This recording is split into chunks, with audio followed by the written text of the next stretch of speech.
ದಾಂಡೇಲಿಯ ಅಂಬೇವಾಡಿಯಲ್ಲಿ 8 ಕೋಟಿ ರೂಪಾಯಿ ಮೊತ್ತದಲ್ಲಿ ನಿರ್ಮಾಣವಾಗಲಿರುವ ವಸತಿ ಕಾಲೇಜಿನ ಕಟ್ಟಡದ ಶಂಕುಸ್ಥಾಪನೆ. ದಾಂಡೇಲಿ ನಗರದ ಅಂಬೇವಾಡಿಯಲ್ಲಿರುವ ಡಾಕ್ಟರ್ ಎಪಿಜೆ ಅಬ್ದುಲ್ ಕಲಾಂ ಪದವಿ ಪೂರ್ವ ವಸತಿ ಕಾಲೇಜಿನ ನೂತನ ಕಟ್ಟಡದ ಶಂಕುಸ್ಥಾಪನೆ ಸಮಾರಂಭವು ಇಂದು ಶನಿವಾರ ಮಧ್ಯಾಹ್ನ 12:30 ಗಂಟೆ ಸುಮಾರಿಗೆ ಜರುಗಿತು.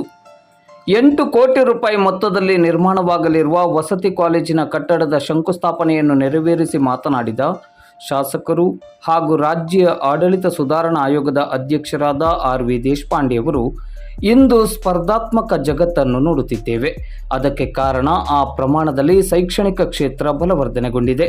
ಕ್ಷೇತ್ರದಲ್ಲಿ ಶಿಕ್ಷಣಕ್ಕೆ ಬೇಕಾದ ಅಗತ್ಯ ಮೂಲಸೌಕರ್ಯಗಳನ್ನು ಒದಗಿಸಿಕೊಡಲು ಅತ್ಯಂತ ಬದ್ಧತೆಯಿಂದ ಹಾಗೂ ಮೊದಲ ಆದ್ಯತೆಯಡಿ ಕೆಲಸ ನಿರ್ವಹಿಸಿಕೊಂಡು ಬರಲಾಗಿದೆ. ಅಲ್ಪಸಂಖ್ಯಾತ ಸಮುದಾಯದವರು ಆರ್ಥಿಕವಾಗಿ ಬಡವರಾಗಿರುವುದರಿಂದ ಅವರ ಮಕ್ಕಳ ಶೈಕ್ಷಣಿಕ ಭವಿಷ್ಯದ ಹಿತದೃಷ್ಟಿಯಿಂದ ಇಲ್ಲಿ ಡಾಕ್ಟರ್ ಎಪಿಜೆ ಅಬ್ದುಲ್ ಕಲಾಂ ಪದವಿ ಪೂರ್ವ ವಸತಿ ಕಾಲೇಜನ್ನು ಪ್ರಾರಂಭಿಸಲಾಗಿದೆ. ಇದು ಜಿಲ್ಲೆಯಲ್ಲಿಯೇ ಮೊದಲ ಕಾಲೇಜ್ ಎಂಬ ಹೆಗ್ಗಳಿಕೆಗೆ ಪಾತ್ರವಾಗಿದೆ. ಗುಣಮಟ್ಟದ ಶಿಕ್ಷಣಕ್ಕೆ ಇಲ್ಲಿ ಮೊದಲ ಆದ್ಯತೆಯನ್ನು ನೀಡಲಾಗುತ್ತಿದೆ. ಇಲ್ಲಿಯ ವಸತಿ ಶಾಲೆಗೆ ದಾಂಡೇಲಿ ಹಾಗೂ ದಾಂಡೇಲಿಯ ಸುತ್ತಮುತ್ತಲ ಮಕ್ಕಳ ಸಂಖ್ಯೆ ಕಡಿಮೆ ಇರುವುದು ನನಗಂತೂ ಆ ಬಗ್ಗೆ ಬೇಸರವಿದೆ. ಹೊರ ಜಿಲ್ಲೆಗಳ ಸಾಕಷ್ಟು ಮಕ್ಕಳು ಇಲ್ಲಿ ವಿದ್ಯಾಭ್ಯಾಸವನ್ನು ಮಾಡುತ್ತಿದ್ದಾರೆ. 8 ಕೋಟಿ ರೂಪಾಯಿ ವೆಚ್ಚದಲ್ಲಿ ನೂತನ ಕಟ್ಟಡ ಸುಸಜ್ಜಿತವಾಗಿ ನಿರ್ಮಾಣವಾಗಲಿದ್ದು, ಕಟ್ಟಡ ನಿರ್ಮಾಣ ಕಾರ್ಯ ಗುಣಮಟ್ಟದಿಂದ ಕೂಡಿರಬೇಕೆಂದು ಕರೆ ನೀಡಿದರು. ನಮ್ಮ ದೇಶದ ಪ್ರಗತಿ ಶಿಕ್ಷಣ ಕ್ಷೇತ್ರದ ಮೇಲೆ ಅವಲಂಬಿತವಾಗಿದೆ.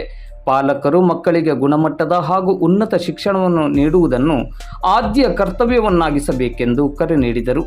ಇದೇ ಸಂದರ್ಭದಲ್ಲಿ ಉಗ್ರರ ದಾಳಿಗೆ ಪ್ರತ್ಯುತ್ತರವನ್ನು ನೀಡಿದ ಭಾರತೀಯ ಸೈನ್ಯದ ಕೆಚ್ಚೆದೆಯ ಸಾಹಸವನ್ನು ಭಾರತೀಯರಾದ ನಾವೆಲ್ಲರೂ ಪಕ್ಷಾತೀತವಾಗಿ ಜಾತಿ ಧರ್ಮ ಮರೆತು ಒಂದಾಗಿ ಅಭಿನಂದಿಸಬೇಕು ಎಂದರು. ಪಾಕಿಸ್ತಾನದಲ್ಲಿದ್ದ ಉಗ್ರರ ನೆಲೆಗಳನ್ನು ನಾಶ ಮಾಡುವ ಮೂಲಕ ಪಹಲ್ಗಾಮ್ ದಾಳಿಗೆ ತಕ್ಕ ಪಾಠವನ್ನು ನಮ್ಮ ಸೈನಿಕರು ಕಲಿಸಿದ್ದಾರೆ. ದೇಶದ ವಿಚಾರ ಬಂದಾಗ ನಾವೆಲ್ಲರೂ ಒಂದಾಗಿ ದೇಶದ ಪರ ನಿಲ್ಲಬೇಕು. ಈ ದೇಶದ ಪ್ರತಿಯೊಬ್ಬರೂ ರಾಷ್ಟ್ರೀಯತೆಯನ್ನು ಮೈಗೂಡಿಸಿಕೊಳ್ಳಬೇಕೆಂದು ಇದೇ ಸಂದರ್ಭದಲ್ಲಿ ಆರ್.ವಿ. ದೇಶಪಾಂಡೆ ಅವರು ಕರೆ ನೀಡಿದರು. ವೇದಿಕೆಯಲ್ಲಿ ನಗರಸಭೆಯ ಅಧ್ಯಕ್ಷರಾದ ಅಶ್ಫಾಕ್ ಶೇಖ್, ಸ್ಥಾಯಿ ಸಮಿತಿ ಅಧ್ಯಕ್ಷೆ ಸುಧಾ ರಾಮ್ಲಿಂಗ್ ಜಾಧವ್, ನಗರಸಭಾ ಸದಸ್ಯ ಸಂಜಯ್ ನಂದ್ಯಾಳ್ಕರ್, ಅಲ್ಪಸಂಖ್ಯಾತ ಕಲ್ಯಾಣ ಇಲಾಖೆಯ ಜಿಲ್ಲಾ ಅಧಿಕಾರಿ ಅಶೋಕ್ ಗದ್ದಿಗೌಡರ್, ತಹಶೀಲ್ದಾರ್ ಶೈಲೇಶ್ ಪರಮಾನಂದ್, ತಾಲೂಕ್ ಪಂಚಾಯತ್ ಕಾರ್ಯನಿರ್ವಹಣಾಧಿಕಾರಿ ಟಿ.ಸಿ. ಹಾದಿಮನಿ, ನಗರಸಭೆಯ ಪೌರಾಯುಕ್ತರಾದ ವಿವೇಕ್ ಬನ್ನೆ, ಬ್ಲಾಕ್ ಕಾಂಗ್ರೆಸ್ ಅಧ್ಯಕ್ಷರಾದ ಮೋಹನ್ ಹಲ್ವಾಯಿ, ಹಳಿಯಾಳ ಬ್ಲಾಕ್ ಕಾಂಗ್ರೆಸ್ ಅಧ್ಯಕ್ಷರಾದ ಕೃಷ್ಣ ಪಾಟೀಲ್ ಮೊದಲಾದವರು ಉಪಸ್ಥಿತರಿದ್ದರು. ಡಾಕ್ಟರ್ ಎಪಿಜೆ ಅಬ್ದುಲ್ ಕಲಾಂ ಪದವಿ ಪೂರ್ವ ವಸತಿ ಕಾಲೇಜಿನ ಪ್ರಾಚಾರ್ಯರಾದ ಪ್ರಶಾಂತ್ ಜಡೇನವರ್ ಸ್ವಾಗತಿಸಿದರು. ಉಪನ್ಯಾಸಕಿ ಅಮ್ರಿನ್ ಕಿತ್ತೂರ್ ಅವರು ವಂದಿಸಿದರು. ಉಪನ್ಯಾಸಕಿ ಸುಖದೇವಿ ಗುರವ್ ಅವರು ಕಾರ್ಯಕ್ರಮವನ್ನು ನಿರೂಪಿಸಿದರು. ಅವ್ರ ಪೂಜ್ಯ ಎಪಿಜೆ ಅಬ್ದುಲ್ ಕಲಾಂ CBSE ಪ್ರಾರಂಭ ಆಯಿತು. ಪೂರ್ಣನಾಮಕರಣ ಅಥವಾ CBSE. ಅವ್ರು CBSE ಇದ್ದಿಲ್ಲ. CBSE ಅಂದರೆ ನಿಮ್ಮ SSLCಗಿಂತ ಸೆಂಟ್ರಲ್ ಬೋರ್ಡ್ ಹೋಗ್ತದೆ.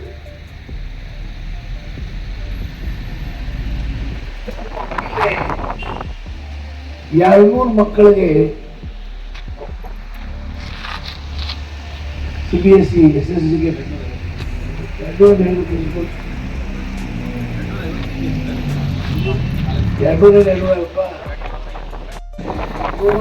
ಡಿಗ್ರಿ ಕಾಲೇಜ್, ಕಾಲೇಜ್ ಡಿಗ್ರಿ ಅಲ್ಲ,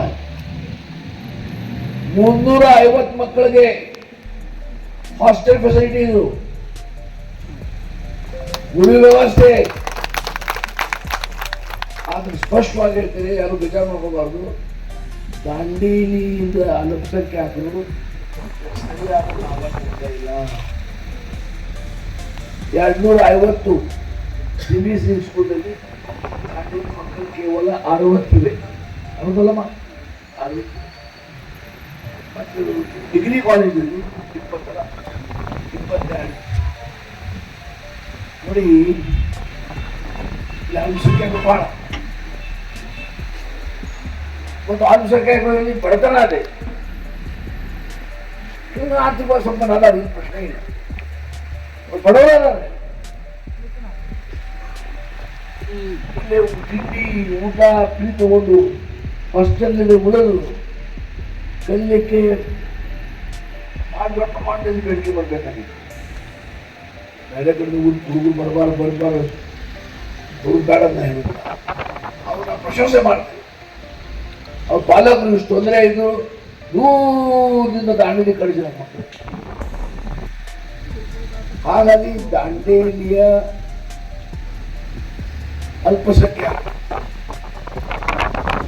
ಈ ಸಂಸ್ಥೆಯ ಈ ಶಿಕ್ಷಣ ಸಂಸ್ಥೆಯ ಕಾಲೇಜ್ ಆಗಲಿ CBSE ಆಗಲಿ ಅದರ ಲಾಭ ಪಡ್ಕೋಬೇಕಂತ ಎಲ್ಲ ಪಾಲಕರಿಗೆ ನಾನು ಮನವಿ ಮಾಡ್ತಾ ಇದ್ದೇನೆ.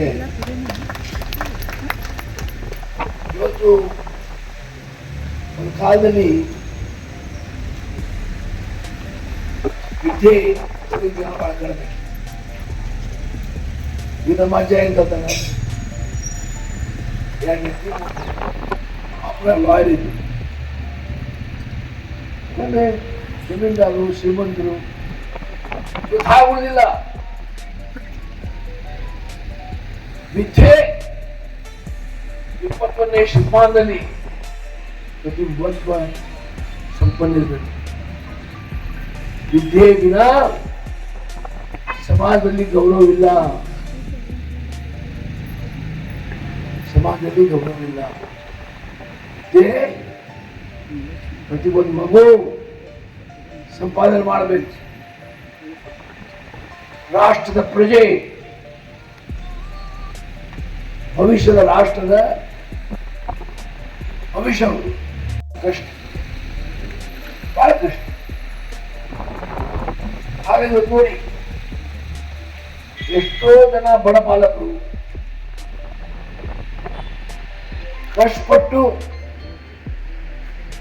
ಮಕ್ಕಳು ಕಲಿಸ್ತಾರೆ. ಹಾಗಾಗಿ ನಾನು ತಮ್ಮ ಮುಖಾಂತರ, ಪತ್ರಿಕೆ ಮುಖಾಂತರ ಒಂದು ಸಂದೇಶ ಕೊಡ್ತಾ ಇದ್ದೇನೆ. ವಿದ್ಯೆ ವಿನ ಮಕ್ಕಳಿಗೆ ಭವಿಷ್ಯ ಇಲ್ಲ, ರಾಷ್ಟ್ರಕ್ಕೆ ಭವಿಷ್ಯ ಇಲ್ಲ. ಮಕ್ಕಳಿಗಿಲ್ಲ ರಾಷ್ಟ್ರಕ್ಕೆ. ಮತ್ತೆ ಈ ಸಂಸ್ಥೆ ಹೊಸ ಬಿಲ್ಡಿಂಗ್ 8 ಕೋಟಿ ರೂಪಾಯಿ ಖರ್ಚು ಮಾಡಿ ಬಿಲ್ಡಿಂಗ್ ಕಟ್ತಾ ಇದೆ.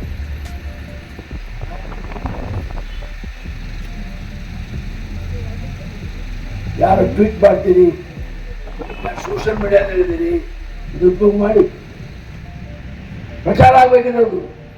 ಈ 4 ಜನ ಪತ್ರಕರ್ತರು ಮಾಡ್ತಾರೆ, ಅವ್ರು ಎಷ್ಟು ಪೇಪರ್ ಮಾಡೋದು, 2 ಜನ ಹೋಗ್ತಾರೆ. ಸೋಷಿಯಲ್ ಮೀಡಿಯಾ ಮುಖಾಂತರ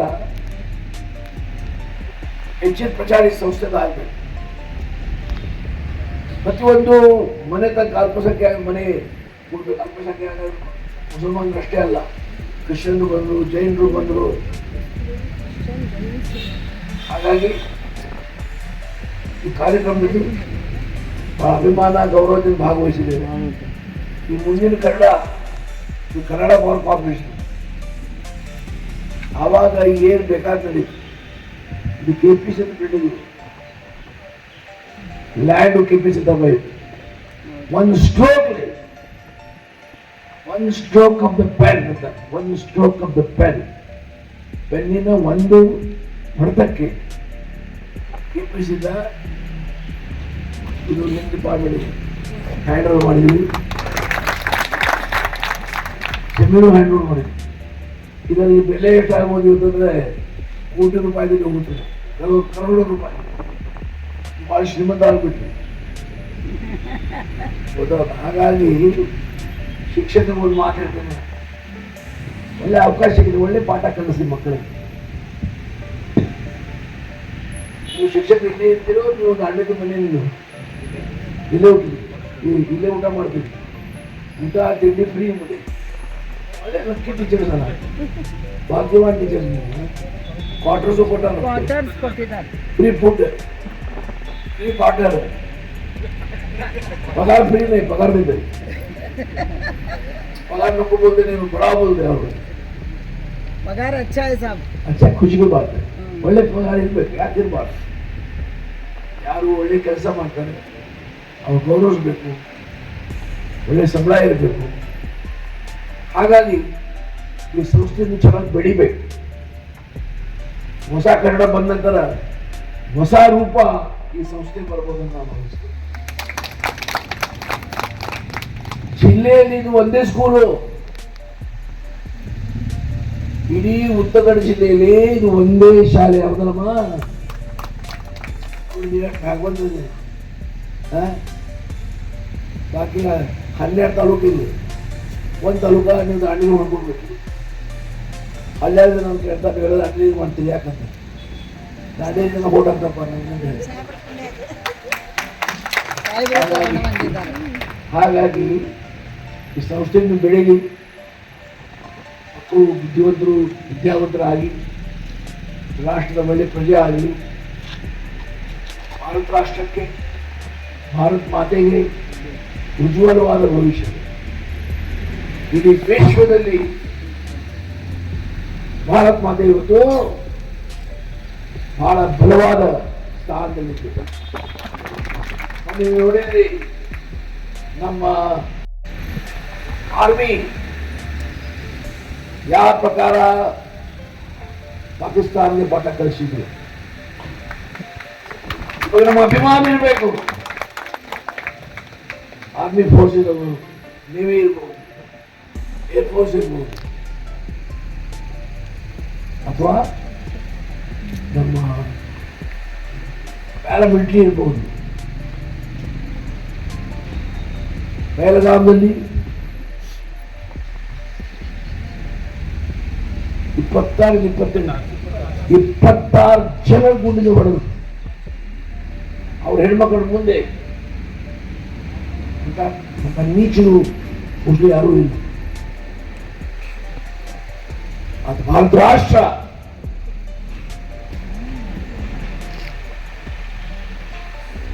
ಸಿಂಧು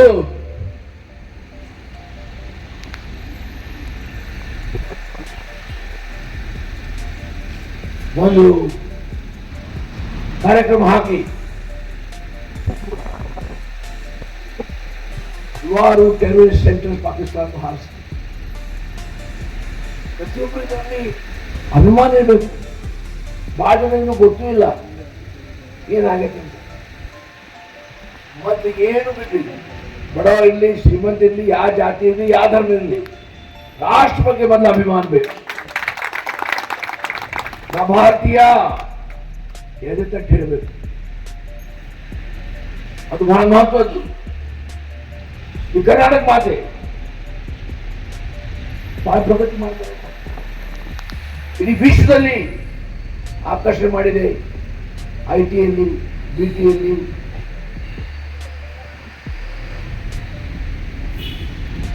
ದೇಶದಲ್ಲಿ ಮಾಹಿತಿ ತಂತ್ರಜ್ಞಾನದ ಮೊದಲೇ ಪಾಲಿಸಿ ಬಂದಿದ್ದು ಕರ್ನಾಟಕ. ನಮ್ಮ ಮಂತ್ರಿ ಇದ್ದಾರೆ. ಕೈಗಾರಿಕೆಗೆ 3 ರೀತಿಯಿಂದ ಆಗ್ತದೆ. ಇನ್ಫ್ರಾಸ್ಟ್ರಕ್ಚರ್ಗೆ, ಮೂಲಭೂತ ಸೌಕರ್ಯಕ್ಕೆ ಒಂದು ಪಾಲಿಸಿ ತಂದೆ, ಮೊದಲೇ ಪಾಲಿಸಿ. ಪ್ರವಾಸೋದ್ಯಮ ತಂದೆ. ಈಗ ಪ್ರವಾಸೋದ್ಯಮ ಹೆಂಗೆ ಬೆಳೀತಾ ಇದೆ, ಇನ್ನು ಬೆಳಿಬೇಕು. ಯುವಕರು ರೆಡಿ ಆಗಲಿ ಮಾಡಲಿಕ್ಕೆ. ಹೋಮ್ ಸ್ಟೇಗಳು ಏನೋ ಲೆಕ್ಕ ಇಲ್ಲ. ನೀವು ಹೋಮ್ ಸ್ಟೇ ಉಳಿದ್ರು, ಹೋಟೆಲ್ ಉಳಿದ್ರು ಅಷ್ಟೇ. ಹೋಮ್ ಸ್ಟೇ ಜನ ನೋಡಬೇಕಾಗಿತ್ತು. ಅದೇ ಜಂಗಲ್ದಲ್ಲಿ ಹುಡುಗರು ಅಲ್ಲೇ ಹುಲಿಗಳು ಬರ್ತಾವೆ, ನರಿಗಳು ದಿನ ಕಾಣಿಸ್ತವೆ. ಎಲ್ಲಿ ಹೋಮ್ ಸ್ಟೇ ಮೆಂಟೇನ್ ಕೊಡಿಸ್ಬೇಕು. ಇಲ್ಲೇ ಹಾಸ್ಟೆಲ್ 2 ವರ್ಷ ಇದ್ದು ಹಾಸ್ಟೆಲ್ ಉಳಿಪ ಹೋಮ್ ಸ್ಟೇ ಹೋಗಿ ಅಂತ ಮಾತು. ಆರಾಮ್ ದಾಂಡಿಗೆ ಚೆನ್ನಾಗಿದೆ, ಚಳಿ ಗಾಳಿ ಎಲ್ಲ ಚೆನ್ನಾಗಿದೆ. ಜನ ಒಳ್ಳೆಯವರು, ಒಳ್ಳೆ ವಾತಾವರಣ ಇದೆ. ಪ್ಲಾಂಟ್ ಗ್ರೋತ್ ಅಂದ್ರೆ ರಚನಾತ್ಮಕ ಅಭಿವೃದ್ಧಿಯಿಂದ ಬೆಳೀಬೇಕು. ಕೆಪಾಸಿಟಿ ಗ್ರೋತ್ ಇರಬಾರ್ದು. ರಚನಾತ್ಮಕ ಪ್ಲಾನ್ ವೇ ಅದು ಬೆಳೆದ್ರೆ ಜನರಿಗೂ ಒಳ್ಳೆಯದಾಗ್ತದೆ. ಸರಿಯಾದ ಮೂಲಭೂತ ಸೌಕರ್ಯಗಳ ಲಾಭ ತಗೊಳ್ಳಬೇಕಾಗ್ತದೆ. ಹಾಗಾಗಿ ಆ ದಿಕ್ಕಿನಲ್ಲಿ ಈ ಕಾರ್ಯಕ್ರಮದಲ್ಲಿ ಬಹಳ ಅಭಿಮಾನದಿಂದ